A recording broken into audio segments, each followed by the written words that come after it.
All right, good evening and welcome to the New Haven Museum. My name is Cynthia Riccio and I'm the Director of Programs and Planning here at the museum. Tonight's program is part of NH250, an ongoing series of programming developed by the New Haven Museum to complement America 250, culminating with the 250th anniversary of the Declaration of Independence. The series will highlight inclusive, local, and lesser-known stories connecting past and present. It is my pleasure to introduce Dr. Marcus Rediker. Dr. Rediker is a distinguished professor of Atlantic history at the University of Pittsburgh.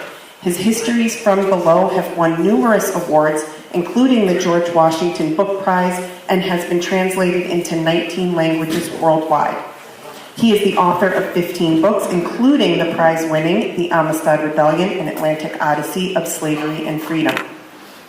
My colleague, Joanna Steinberg, has continuously emphasized how much Dr. Rediker's scholarship has transformed the Amistad story by centering the people who led the revolt and their ongoing actions to determine their lives. And thus, his scholarship was a catalyst in the transformation of our exhibition. Make sure to go and see it. A true people's historian, Dr. Rediker has presented his work in a range of mediums. He produced a documentary film, Ghosts of Amistad, directed by Tony Buba, and is currently working with artist David Lester to produce the forthcoming Revolution by Sea, The Amistad Rebellion, a graphic novel. His play, The Return of Benjamin Lay, co-written with Naomi Wallace, debuted in London and is playing in Pittsburgh, New York, go see it this weekend, and next in Philadelphia. We are eagerly awaiting the publication of his new book, Freedom Ship, The Uncharted History of Escaping Slavery by Sea by Viking Penguin this May. We are grateful to our partners, Gilder Lehrman Center for the Study of Slavery, Resistance, and Abolition, and the Amistad Committee for organizing this program with us, with support by Connecticut Humanities. Before we hear from Dr. Rediker, Deja Braham and Kai Perry will briefly share insights on the impact of his work, and we will also hear a few words from Leanne Partridge from Connecticut Humanities Council.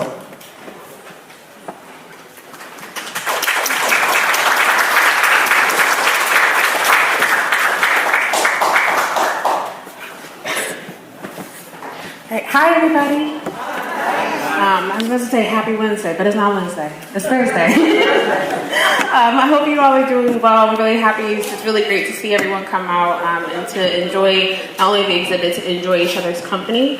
I'm going to speak very briefly, just share some thoughts. Like I said, my name is Deja Brabham. I'm the Director of Education and Public Outreach at the GLC. So I entered into this space actually as a senior in college, writing my undergraduate thesis at Southern Connecticut State University, where I was writing on slave ship rebellions. That was my paper. And it was a very interesting time. You're a senior in high school, a senior in college, about to enter this historian field, sifting through primary and secondary sources. And I also just stated that paper also dealt a lot with the historiography of the slave trade. And so I was interacting with historians ranging from Marcus Rediker and Ulrich Phillips, right? So very, very long trajectory, very, very big change. But I will say that Marcus Rediker's work really aided not only that paper, but also aided me in terms of thinking about what is the role of a historian, how can we tell history, and how can we make sure and ensure that people have agency. So it's really hard to kind of put into words just how much Marcus Rediker's work has meant not only to a series of museums and different public history sites, but also for emerging historians and young people like myself who are just really interested in telling history from the people who lived it. So just a quick shout out to Marcus Rediker, and thank you for your work. Yeah. My name is Kai Perry, and I bring you greetings on behalf of the Amistad Committee, founded by Al Marder in 1989 to commemorate the original Amistad Committee of 1839. We continue to illuminate the ongoing struggle for human rights and freedom. And we're thrilled to partner with the New Haven Museum and the Gilder Lehrman Center to welcome historian Rediker to New Haven once again. Thank you.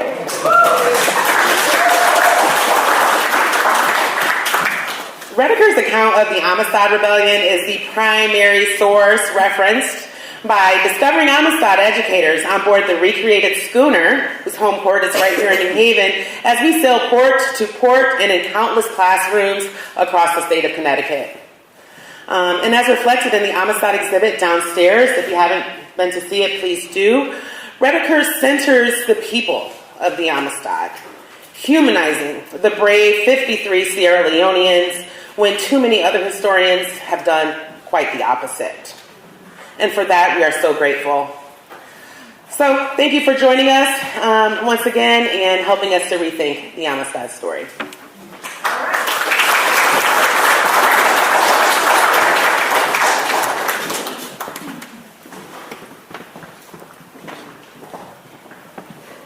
Hi everyone, I'm Leanne. I'm from Connecticut Humanities, and we are really proud to be able to support this event and other events like this across the state. I've been asked to give a quick update about some of the things that you may have been hearing about happening at the federal level. As many of you may have heard, the Institute of Museum and Library Services came under attack recently. And on Monday, DOJ visited the offices of the National Endowment for the Humanities. Unfortunately, last night, many organizations that have NEH grants received termination letters. So our Connecticut Humanities, our operating support has been terminated, as have many other project-based grants across our state. These institutions bring millions of dollars into Connecticut to support arts, culture, and humanities programming. I don't need to tell you the importance of cultural events, given that we've all chosen to be here on a Thursday. So the best thing that we can all do right now is to make sure that our federal legislators hear how upset we are about the attacks against NEH.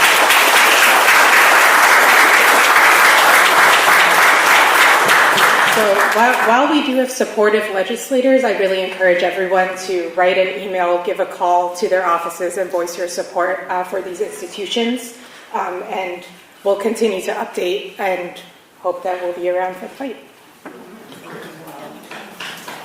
Thank you, Leanne.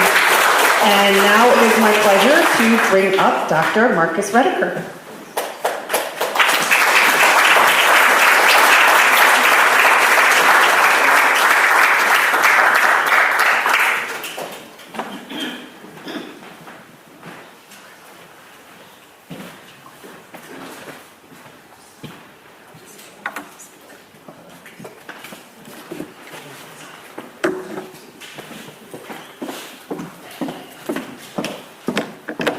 Greetings, everyone. Good evening. It means more to me to be here than I can easily say. And that's because I have a long relationship to this place. I did research here. I've spoken here many times.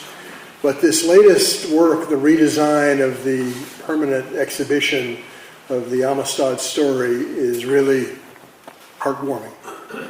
So I want to say special thanks to all of the people who run this magnificent institution. I hope we will all extend solidarity in difficult times. I'm very troubled to hear this news about the cutting of NEH money. We have to fight.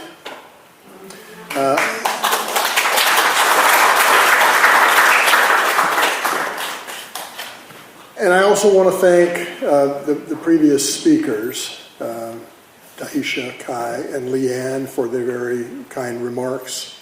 I come to this work with an interest to help the people who want to do public history, and most of all, to help teachers. How many of you here are teachers in one way or another?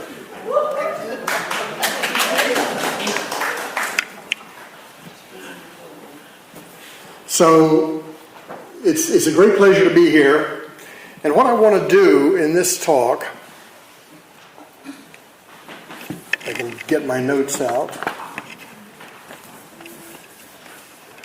What I want to do is to talk about This book,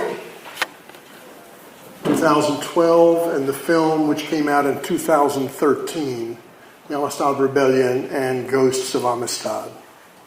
Now, let me begin by saying a little bit about why I wrote the book in the first place. A previous book that I wrote, which was mentioned earlier, called The Slave Ship, A Human History, was a really difficult book to write because it meant living with the horror that happened on these slave ships over hundreds of years. I mean, these places were floating chambers of horror. And in that work, I saw dozens, if not hundreds, of slave ship revolts. And almost every one of them failed. And in the aftermath of that failure, the decks of the ship literally ran red with the blood of the rebels. Because they would be tortured, they would have their limbs cut off, their heads cut off by the captain of the ship, who was basically a terrorist. Now, in the back of my mind, I keep asking myself, how was it that those people on board the Amistad were successful? Waging a successful revolt on a slave ship is unbelievably hard to do. How did they do it? So what I did was I went back and read all of the historical literature on the Amistad story, which is quite voluminous, by the way. This has been studied for a long time. And what I found, to my surprise, was that no one was really interested in that question of how they did it. They just assumed that it was somewhat easy to do. And what I also found was that those books would spend 2 pages on the revolt and then 200 pages on the court case. And I thought this was backwards. So my goal in writing this book was to put the Amistad Africans back at the center of their own freedom story. Because without them, John Quincy Adams has no one to defend before the Supreme Court. Let's remember that. The film, I made the film primarily because I wanted to engage with people in Sierra Leone. And what we originally decided was to take a film crew to southern Sierra Leone and go to the villages where the Amistad Africans had come from to talk about my book. But in fact, that's not what happened. I didn't want to talk to them about the book. I wanted to talk to them about the living history. Is the Amistad story remembered through the oral tradition in the villages where these Amistad Africans had come from? And we had mixed results, as you might imagine. In 2 or 3 villages, there was no memory. In 2 or 3 villages, there was a little memory. But in 2 villages, there was a lot of memory. And the other thing we wanted to do during this trip was to find the slave trading factory called Lomboko, where the Amistad Africans had been held before they were loaded onto a slave ship and taken to Havana, Cuba. Nobody had been able to find it for about 50 years, so we wanted to try to find it. So these were basically my purposes. I started by studying revolts on slave ships. This is an uprising on a Spanish vessel, roughly 1795. And we wanted to move then into understanding the sources of success among the Amistad Africans. Okay, so I want to talk to you about 4 basic topics today. I want to, first of all, provide an overview of what actually happened in the Amistad uprising, just to make sure that everybody is on the same page. Then I'm going to talk about the historiography, or the history of historical writing about the Amistad events. Then I want to talk a bit about my interpretation, which I'll signal right now is what's called history from below, meaning the history of the people who were usually left out of the story. And that was true of the Amistad story for a long time. Then I want to talk about the legacy of the revolt. Okay? Okay, let me begin with 3 simple points. First, The history of the Amistad Uprising is not only an American story. It is an Atlantic story. It cannot be comprehended in national terms. It's bigger than that. A second point, and this in some ways is the most profound of them, but you'd be surprised how many people had forgotten this. The people of the Amistad were West African people. And everything they did was deeply informed by a West African cultural logic. Which means that you can't understand the Amistad Uprising unless you understand who they were, where they came from, and how they thought about the world. This is almost entirely missing in most of the previous histories of this very important case. And then third, folks, this is a David and Goliath story. 53 enslaved people on a small schooner on the north coast of Cuba make a revolt, make their way up to the northern end of Long Island, get thrown in jail, and then a fairly small group of quite despised abolitionists flock to the jail to try to organize a defense campaign. And the two of those small groups together defeat the governments of Spain and the United States. Two of the most powerful states in the world, and both those states wanted those people to be returned to Cuba to face slavery and quite possibly execution. The U.S. government was opposed to the Amistad rebels at every step of this story. You got to keep that in mind. This is what they were up against. Okay? Okay, so let's begin where the story begins, in Sierra Leone.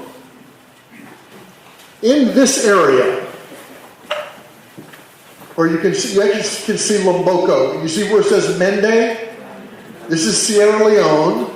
Most of the Amistad Africans were from the southern part of Sierra Leone, which today is still a very poor part of a very poor country. But the most powerful figure in this region at the time was a king named Shaka, King Shaka, who was the king of the Vai kingdom. And he would send his armies out into the interior, especially into Mende country, to capture people and bring them to the coast, where he would sell them to a Cuban slave trader named Pedro Blanco. A white Cuban slave trader named Pedro Blanco. You can't make this stuff up. That was really his name, Pedro Blanco. So, by various means, these 53 people who ended up on board the Amistad, they were in Lomboko. Actually, the 4 children may not have gone through Lomboko, but never mind. There are 9 or 10 different ethnic groups, and some of them do not understand each other. The largest group are Mende, but there are also Temne, Kono, many different ethnic groups. They are in Lomboko loaded onto a vessel called the Tesoura. It was either a Brazilian or a Portuguese slave ship. They're taken to Havana, and in Havana they are loaded onto the Amistad to be taken to a place in north central Cuba, which was a burgeoning sugar plantation region. They were meant to slave away on these sugar plantations. Now, let's just look at the Amistad itself.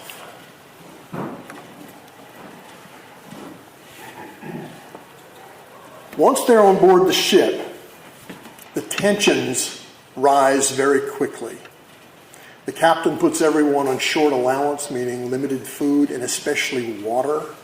Now, they're in the tropics during the summer. Everyone's thirsty. And there is a particular conflict that is very important here between a slave sailor named Celestino and this man named Sengbe, who in America will become known as Cinque.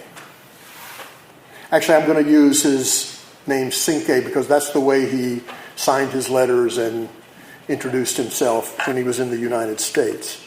So this sailor on board the ship starts taunting Cinque, telling him through sign languages, because he didn't speak the same language, he would say, "You're going to be killed." Then he would say, "You're going to be chopped up."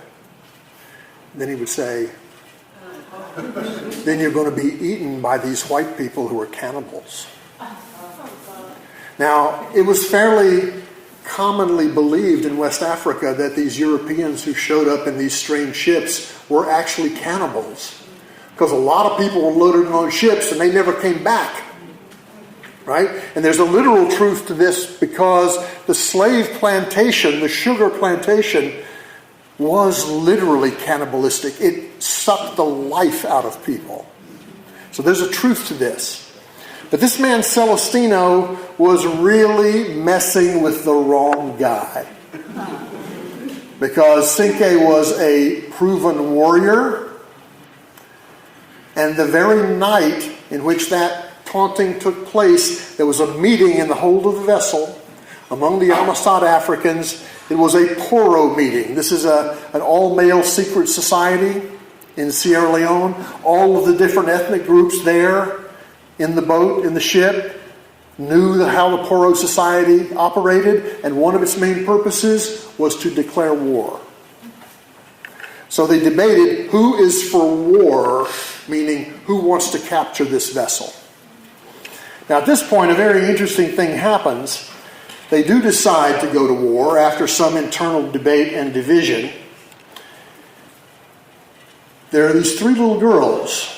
One of the minor mysteries about the Amistad uprising that I was really happy I was able to solve is that how did they find those cane knives that they used in the uprising? Well, it was the three little girls who found them, because they were not manacled or shackled, and they went around the hold opening boxes. And they communicated this to the men, and here's the other thing.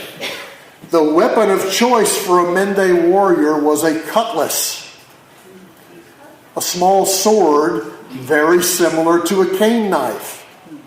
So you're a Mende warrior in the hold of the Amistad, and suddenly you find out there's this box of knives. Is this not a sign from the heavens that you are meant to rise up and seize this ship? Well, that's exactly what they did. It didn't take very long. They captured the ship in just a few minutes. They kept the two enslavers, Montez and Ruiz, as their prisoners, and told them to navigate back to Sierra Leone. And of course, Montez, who was a brave and also quite deceptive man, did that only during the daytime, keeping the sails flapping and loose in the wind. And then at night he would reverse course and sail to the coast of North America to stay in the busy sea lanes, hoping that someone would capture them. Okay, so to make a long story short, their freedom voyage was around 1,400 miles. The fact that they could handle the ship for 1,400 miles is itself pretty remarkable. They ended up on the northern end of Long Island. They had a constant problem with water. They went ashore 30 times looking for water. When I told Sean Burkall, who was once the master of the replica vessel, schooner, the Amistad, he was shocked that they had the skill to do that. That's another interesting question we can talk about. So they're captured by the USS Brig Washington. They're towed to New London, Connecticut. They're thrown in jail. They're charged with piracy and murder for having killed the captain of the Amistad, Ramon Ferrer. They end up in the New Haven jail. Now, I'm aware that people are interested in the local history of all this, and here's something I want to tell you. Jails back then, in 1839, are not like jails today. They were very open institutions. So get this, okay? Take this on board because I'm going to come back to it. The first full day in jail, this is a fairly small jail too, by the way. Their first day in jail, August 31st, 2,000 people from New Haven filed through there to meet them. 2,000 people. people. You know what they had to do? They had to pay admission to the jailer. The jailer made thousands of dollars as if they were a popular entertainment. Over the next 3 days, another 2,000 people went through there. Folks, that's 1/3 of the population of New Haven filing through there, and that doesn't include the thousands who came later. I think by the time they'd been in this jail for a couple of months, probably everybody in New Haven had been in that jail. And in that jail, fascinating things happened. The people were, I think, surprisingly very sympathetic to these people who had waged a violent mutiny. They brought them food. They brought them tobacco. They gave them money. The abolitionists didn't like it. They didn't think this was a good idea, but this would really help the case. So keep that in mind, what's going on in New Haven. It's in the jail where the most important things happen in this case, because that's where the Amistad Africans, these revolutionaries who made a revolution on this ship, build an alliance with the abolitionists who come in to help them. Okay? This is a place where they build a movement. This is a place where they devise a legal defense strategy together. And this is also the place where you see the bonding of the Amistad Africans coming together as a new formation they call the Mende people. Now, they weren't all Mende, but they called themselves Mende people in order to make their claim for freedom. They'd say or imply, we're just like the sovereign American people. We're the Mende people. We will decide what we want to do. So it's a way of making claims that you're the people in charge of this whole campaign. Okay, make another long part of the story short. There is a great and unexpected victory before the Supreme Court. Even though a majority of the members of the Supreme Court were of Southern backgrounds. But they found a way to rule in favor of the Amistad Africans that did not endanger the American slave system. What they said was, they ruled on the narrowest possible grounds. Spain had signed a treaty with Great Britain that after 1820 they would no longer import slaves. The Amistad Africans couldn't speak a word of Spanish. So to everybody, including some of the judges who went into the jail, they couldn't have been in Cuba for 19 years. Therefore, they must have been imported illegally, and they were. Okay, so this became the basis of the ruling. Very important victory for the abolitionist movement. Finally, the Amistad Africans in January 1842, the survivors. There were 53 originally. They're down to 35 in January 1842. They return to Freetown in Sierra Leone. It's really a pretty shocking development. Okay, so that's the story in short. We can go into the details if that interests you. But so the question is now, how do we interpret that story? How do we interpret it? I want to begin by giving credit to historians in Sierra Leone. Seated with me here is a man named Arthur Abraham, who I regret to say passed away about 2 years ago. He was the greatest historian of the Mende people ever to live. He was himself Mende. He knew the sources. He conducted oral histories. He was a really brilliant scholar. He wrote a pamphlet in 1985 emphasizing the Sierra Leonean connections to the Amistad case.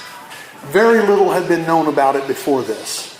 Okay? So he's kind of a pioneer. Another important figure is a scholar named Ionolu Asagia, who wrote a book called The Amistad Revolt about the cultural meanings of the Amistad struggle in both Sierra Leone and the United States, in film and theater, literature, all of these, just sort of a study of representations. And then there are lots of other important books. A German scholar named Michael Zeuske found Cuban sources. He found really the collection of papers of the captain of the Amistad who was killed. So he was able to reconstruct his business networks and how the local slave trade worked. Very important work. A scholar named Benjamin Lawrence wrote a book called Amistad's Orphans about the 4 children. Also very, very useful. And there's yet another book to come, written by someone who was a PhD student at Yale University named Joseph Yanelli. He's been working on this for years. It hasn't come out yet, but he has written a study of the Mende mission, because when the Amistad Africans went back, 5 missionaries went with them, and they built this mission, which Joe says was a transatlantic extension of the Underground Railroad. Very interesting argument, and that the missionaries and the Amistad Africans who stayed in the Mende mission worked long and hard to prevent people from being enslaved and from freeing those who were actually enslaved. And 2 of the Amistad Africans were re-enslaved when they got back, because these wars over the slave trade continued to go on. Right? That was sort of the deep structure. Now, the dominant interpretation for many, many years of the Amistad case was this book by Howard Jones called Mutiny on the Amistad. Howard Jones, it's an excellent book. I do recommend it to you. He's a legal historian. And that is his perspective. It is a legal history of the Amistad case. He's one who spends almost all of his time talking about the legal case. He was an advisor for the Steven Spielberg film, Amistad, 1997. How many people have seen that? Okay, good. There is hope for you, because there is a better story, which I'm telling right now. But basically, both of these books, this book and this film, are histories from above. They're histories of the white abolitionists, of the attorneys, of the judges, of the politicians. And that, folks, is important, because those people wielded real power.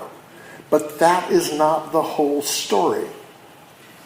I submit to you that is a whitewashed version of the story.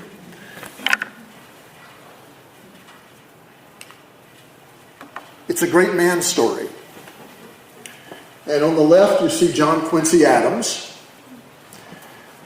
I mean, I love Anthony Hopkins as much as anybody. But John Quincy Adams, despite his 7.5-hour speech to the Supreme Court, after which one of the Supreme Court justices said, well, Adams gave a very interesting talk, but none of it had anything to do with the law before us on this case. It was no part of the ruling in their favor, in other words. And I thought, well, maybe John Quincy Adams wasn't so important, but as I did the research, I discovered that he was important. He was important for slightly different reasons than you might think. One thing, he went into the jail to visit the Amistad Africans. He talked to them. He listened to them. And when he came out of the jail, what was the first thing he did? He contacted the big abolitionist, Louis Tappan. He said, they need better clothes. They need better shoes. They need more warmth. They had stoves built in the rooms where they were held. He cared about the conditions of their lives. And he did say, this is a man who had been president, if I am able to help these people in their cause, it will be the greatest achievement of my life. And he did. He did help. But in my story, folks, he comes in chapter 5. He's a late ally, although a very important one. And then, of course, there's Cinque, or Sengbe. I also had in mind, as I said earlier, taking him down a peg or two, because this is kind of another version of great man history, right? But it turns out Cinque's importance to this story cannot be overestimated. Anytime anyone would ask someone a question inside the jail, they'd say, we'll talk with Cinque and we'll meet as a group and then we'll let you know. But he did obey the communal logic of Mende society. He was that kind of responsible leader. In Mende society, leadership is earned, not inherited.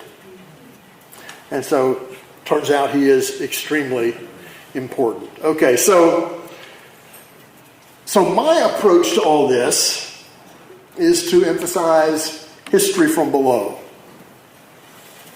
And let me begin by telling you what I mean by that. What is history from below? History from below is a history of ordinary working people. And it's got, I think, 5 or 6 fundamental characteristics. First of all, it's about working people as subjects of history. It's about power and oppression. History from below asks, who does what to whom? Right? It's fundamentally about the experience of those working people. It's about the consciousness of those working people.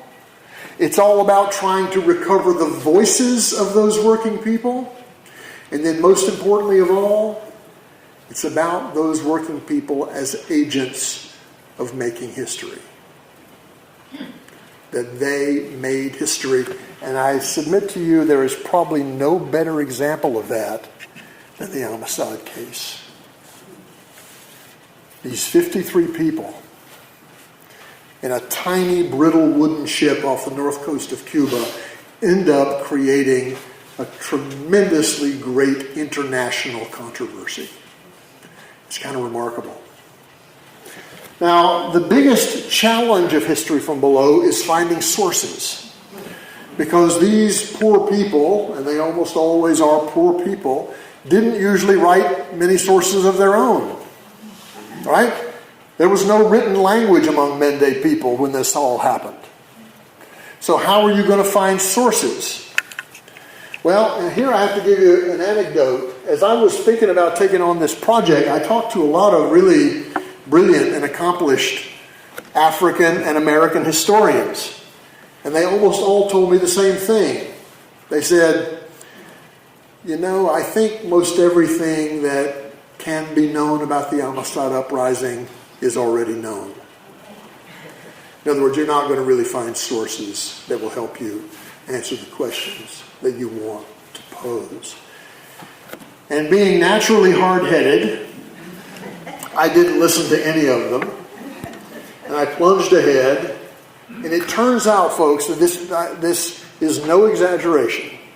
It turns out that the archive about the Amistad Rebellion, some of which is in this very institution in its library, the archive about those people is probably the greatest, the richest, and the deepest archive about any group of slave rebels that I've heard about in any point in world history.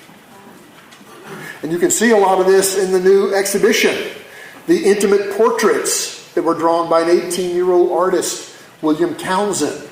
All kinds of documents in which they write letters of their own. It's just an extraordinary body of evidence. And everybody told me that I'd never find it.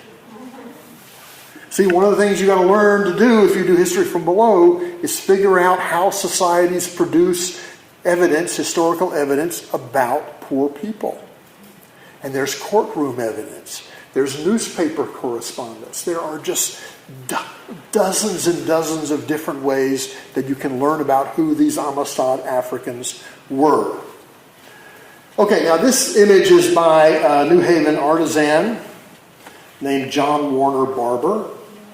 He actually went into the jail. He met with people.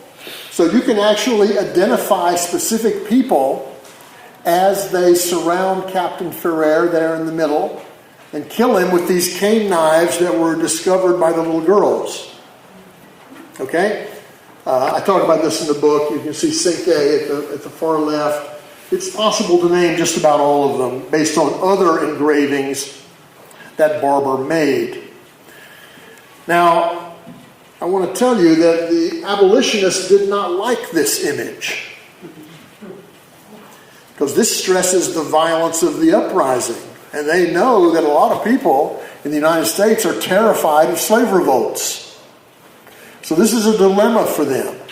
But it wasn't just John Warner Barber. There's another figure named Sidney Moulthrop who made 28 life-size wax figures of the Amistad Africans. And they helped him. They gave him hair off their heads to use in making the wax figures.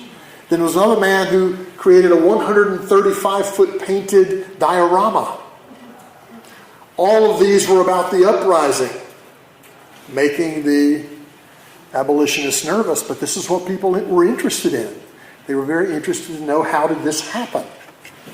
Well, it turns out that the people that I want to recenter, the people that you see in this image, it is really important for you to know that they were all trained warriors. Partly because of the wars of the slave trade that were going on. The attacks by King Vai's armies, they were all very well-trained soldiers, warriors. That is a key to understanding how they made the uprising and why they were successful. I also think it's important that you get to see Cinque as an embodiment of military knowledge, while the other figure, the second leader, a man named Grabeau, was an embodiment of spiritual knowledge because he was a very high-ranking member in the Poro Society. You could tell because he had scarifications.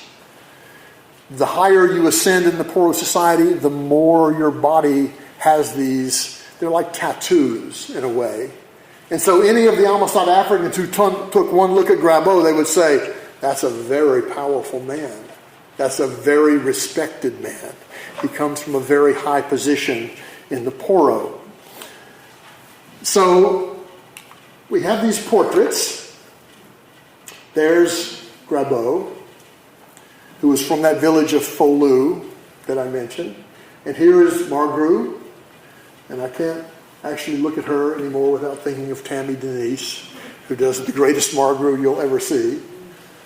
But these are the intimate portraits, and these two folks are very important kinds of historical evidence. I've already mentioned the Poro Society. I'll just mention something kind of humorous that happened when I was in Sierra Leone. The Poro Society is a secret society. It's not really discussed in public. And so when I was invited to give a lecture about the Amistad Uprising at Flora Bay College, this sort of dopey American just charged right in there and started talking about the Poro Society. And suddenly everybody goes, whoa, wait a minute, what's going on here? And so Tazif Karoma, our guide, took me aside afterwards and said, don't talk about that. He said, you can signal it if you want to, but don't talk about it. I'll come back to the Poro Society in just a minute.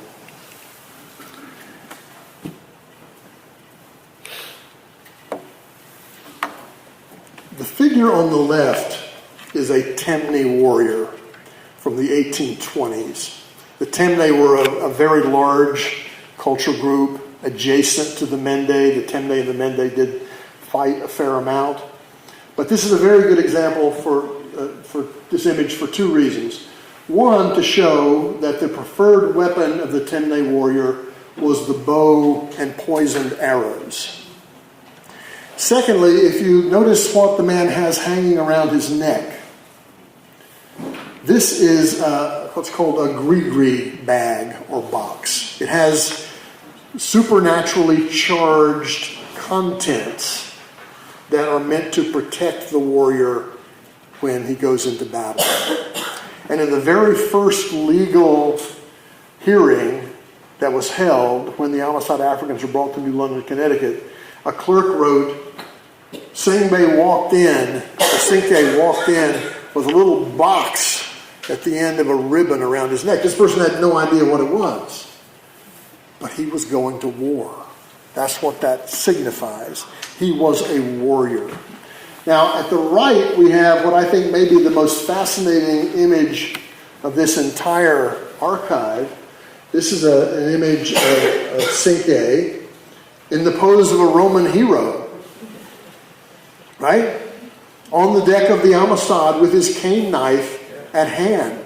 When I first saw this, I thought, there must be some really radical abolitionist group who's circulating this. Turns out it was done by the penny press, the New York Sun, to sell copies of their newspaper and of this image, which they printed as a broadside. And it was so popular, it sold out several printings immediately.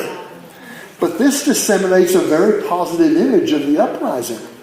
Right? This guy is a hero. Right? He's a hero. So I think this is also important.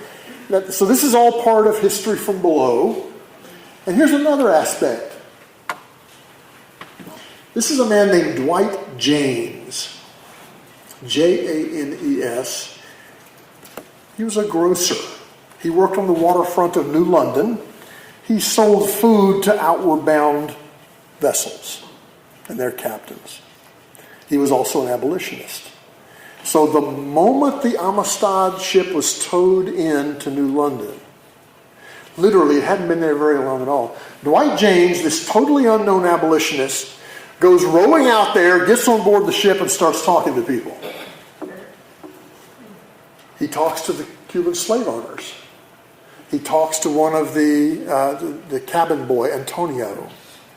He can't talk to the Amistad Africans, but he finds out that none of them can speak any Spanish. So he goes home and he writes letters to leading abolitionists like Lewis Tappan and several others, Roger Sherman, who will be their attorney. And he says, we've got the greatest opportunity you can ever imagine. This case has fallen into our laps. This is going to be one of the greatest things the abolitionist movement ever did. We've got to organize a campaign to defend these people. And he wrote these letters to these wealthy abolitionists. None of them responded. He wrote a new round of letters. And you know what, folks? Everything he said in those letters turned out to be true.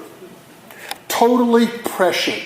He foresaw everything that was going to happen. And he's an unknown abolitionist. He's just a guy who worked on the waterfront.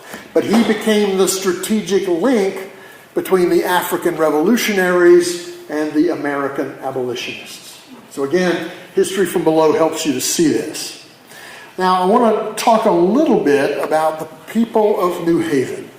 Okay? I do believe that the local history of the Amistad story is still insufficiently researched.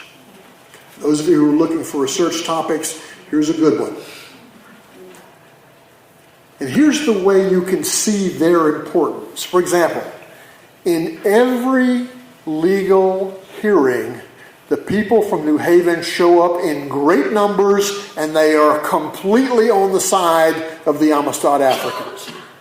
They do things like, at one point in one of the hearings, Roger Sherman says, what is the U.S. Attorney General even doing here? You have nothing to do with this case. And they applauded. Loud applause angered the judge. Right? So you feel that something is going on. That there's a kind of passionate interest in this story which is somewhat unusual given what people have learned about the pervasive racism among white Northerners in this time period. Okay? The abolitionists, who in no way expected to win this case, by the way, they were shocked that they won the case. They said that before all legal institutions, the U.S. District Court, the Circuit Court, the Supreme Court, public opinion swayed the judges. Now that's not national public opinion, that's people from New Haven showing up and showing that they cared about this case. And Andrew Judson, the judge who had tried to and successfully shut down Prudence Crandall's school for African American children in 1833, he went to the jail. He talked to the Amistad Africans. He lived in New Haven. He was susceptible to this kind of pressure, and the pressure prevailed. Everyone was shocked when a judge like Judson said in the middle of the hearing, I accept the fact that they're all from Africa and therefore illegally enslaved. The abolitionists almost fell over backwards. They never expected this kind of a ruling from him. And then there's another piece of evidence which really struck me. I'll make it two pieces. There was a great worry that the Supreme Court would rule against the Amistad Africans and that the U.S. government would send a group to the jail, seize the Amistad Africans in the middle of the night, put them on board a ship, and take them straight to Cuba. And this was not an idle worry. This could have happened. Okay? One of the abolitionists said, and this I think is really fascinating, he said to the Amistad Africans, he said, look, if somebody comes in here and tries to take you out in the middle of the night, raise a ruckus and the people of New Haven will come to your defense. Now that's kind of fascinating. And then the more research I did, I discovered that there was also a group of people in New Haven who were willing to make their own armed intervention. If the Supreme Court ruled against them, there were a group of people, including the artist Nathaniel Jocelyn, who were going to go into the jail, bring them out, and take them to Canada. Under arms, they were going to do this. Right? Yeah, yay. That's right. So, this history from below approach allows you to see a lot of things that we didn't really pay much attention to earlier. It makes it possible to see the jail as a school, as a nexus of interaction in which the American abolitionists influenced the Amistad Africans, who in turn influenced the abolitionists. They were both teachers. This is how they built a movement. And I do respect John Quincy Adams because Kale, the little boy, the best scholar in learning English, wrote a long letter to John Quincy Adams saying, and he worked with Cinque and the elders, here's what we want you to say to the Grand Court. And he gave them specific instructions, and Adams said those things. Of course, he said a lot of other things in those 7.5 hours, but he did say the things they wanted him to say. So this is History from Below. And now I want to show you a little bit about two other variants of History from Below, the film and the graphic novel. So in 2013, I went with a really eminent filmmaker in my hometown of Pittsburgh, Tony Buba, and we went to Sierra Leone to interview elders about the survival of the Amistad story in the oral tradition. So here we are in Freetown. And let me tell you the challenge that led me to do this. When I was giving a talk, something like this at Brown University, around the time I published the book, there was a scholar there named Jerry Augusto. And she asked me a really interesting question. She said, when are you going to go to Sierra Leone to learn that part of the story that only the Sierra Leonean elders know? Because they are repositories of knowledge. Now, it took me a while to do it, but this is what we did. We went to find out. We lived in Freetown for a few days, and then we headed into southern Sierra Leone. Here is, at the left, is our man Tazif Karoma in a Google t-shirt. I cannot tell you how important Tazif was to this whole project because he's a lecturer in linguistics at Foro Bay College. He spoke 15 different languages. He could communicate with people in really complex ways. He is himself Mende. And I would sometimes ask a question that would take 30 seconds, and then Tazif would translate it, and it would take 5 minutes. Because he's doing a double translation. He's translating my question into terms that are most likely to elicit a helpful response. He's putting them into Mende idioms. That sort of thing. But anyway, whatever success we had, he was really crucial to it. Here we are meeting in Blama. This man at the left is one of the village elders. He was actually quite suspicious of us. He wasn't sure. He wanted to share his story. But in the end he did, to his credit. In the end he did, but he had to call time out and confer with the other elders. I also met a man there named Ernest Ndomahina, who was a professor, but also a member of the Mende Secret Warrior Society.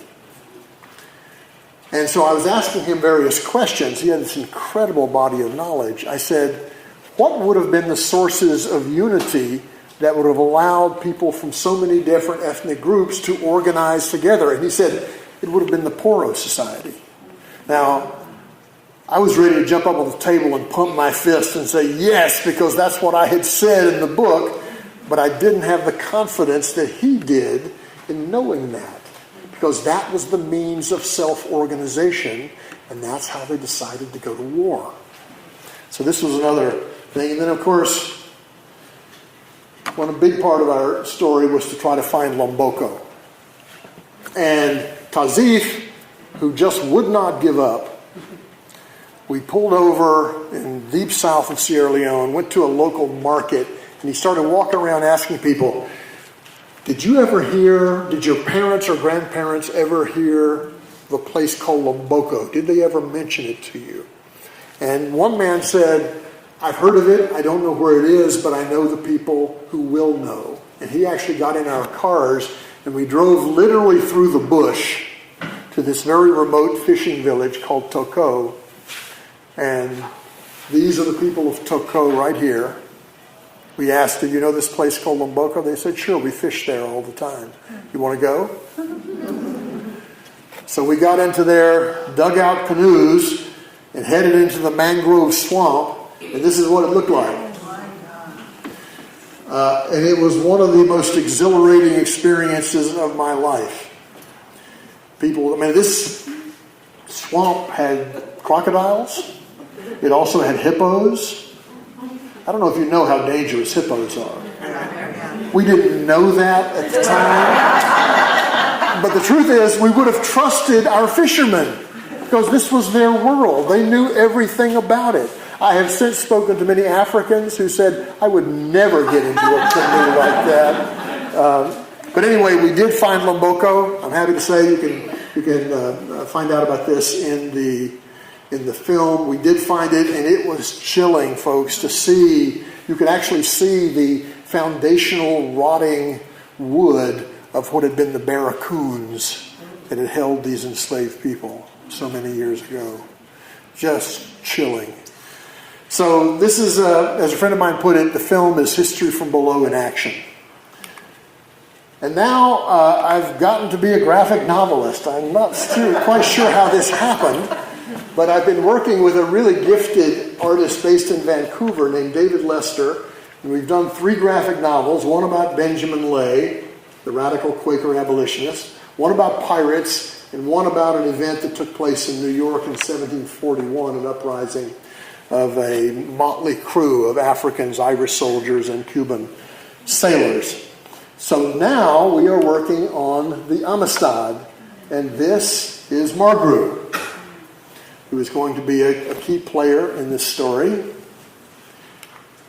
Here we are in the hold of the Amistad, before the rebellion, before the padlock is broken and people can escape. The cane knives have been distributed. They're coming out of the hold of the vessel. The war is on. Here's the captain killing one of the Africans, which is what prompted the other Africans to kill him. One of them said, he killed one of us, so we killed him.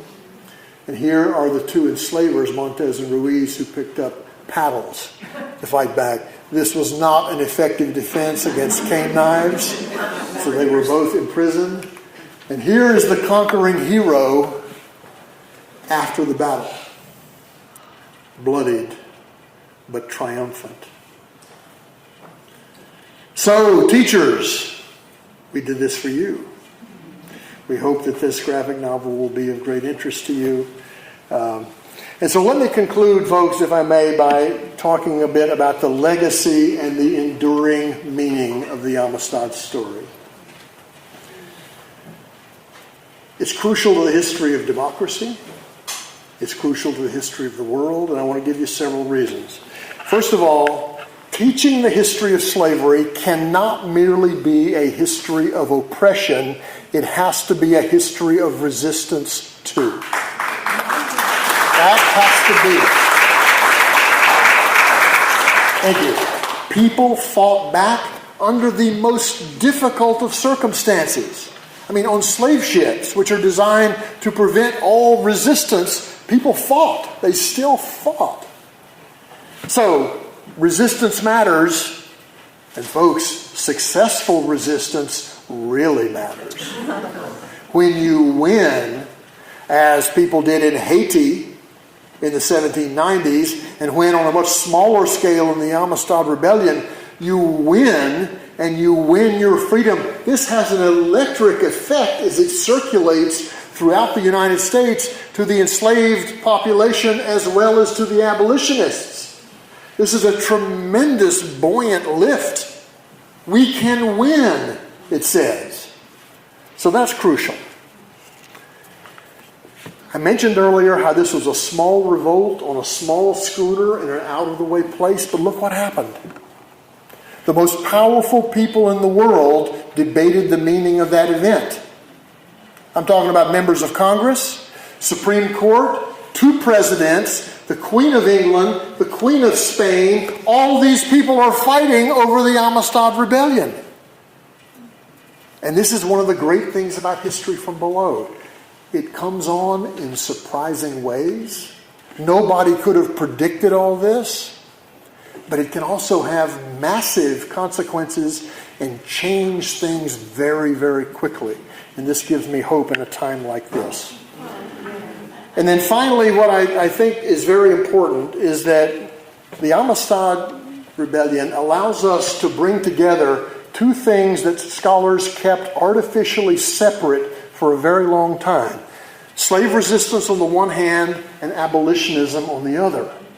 It's almost as if they ran along parallel tracks, but they were intertwined. And actually, this is the first book I wrote on this subject. The second book was about Benjamin Lay. The third book, coming out in May, about escaping slavery by sea. They're all about the way in which resistance fueled abolitionism.